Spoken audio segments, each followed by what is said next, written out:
Doctor BR Ambedkar రాజ్యాంగాన్ని రాసిన తర్వాత ఒక హిందూ ముస్లిం భాయిగా ఇక్కడ ముస్లింలకు రిజర్వేషన్లు కలుపుతూ గవర్నమెంట్ మాకు ఎన్నో సహకారాలు మన భారతదేశం చేస్తుంది.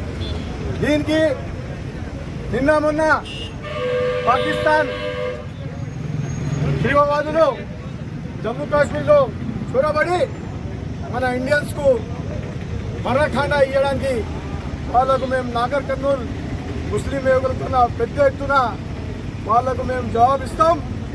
రేపు ముందు మోదీ గారి ప్రభుత్వానికి చెప్తున్నాం, వాళ్లకు ముస్లిం ఆర్మీలో 10,000 మందికి ఉద్యోగాలు ఇచ్చిన తర్వాత అదే మా 10,000 మంది బార్డర్కు ముస్లిం సోదరులు తయారుంటారని సభాముఖంగా చెప్పడం జరుగుతుంది.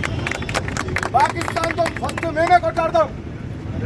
పాకిస్తాన్ లో కూడా ముస్లింలకు ఆడ భద్రత లేదు, మా ఇండియన్లో ఆ భద్రత ఉంది. ఇక్కడ దయచేసి మేము చెప్తున్నాం, పాకిస్తాన్ వాళ్లకు మా భారతదేశంతో పెట్టుకుంటే పెద్ద ఎత్తున మేము ముస్లింలే మేము మీకు కొట్టడానికి తయారున్నాం, కొడతామని కూడా హెచ్చరిస్తున్నాం. ఈ ప్రభుత్వాన్ని కూడా చెప్తున్నాం, మేము సెంట్రల్ గవర్నమెంట్ మా ముస్లింలకు 10,000 మందికి ఉద్యోగాలు ఇవ్వండి, ఆర్మీలో తక్షణమే ఇవ్వండి, గన్లు పెట్టుకుని తల్వార్లతో సహా మేము పోవడానికి బార్డర్ మీద తయారున్నాం.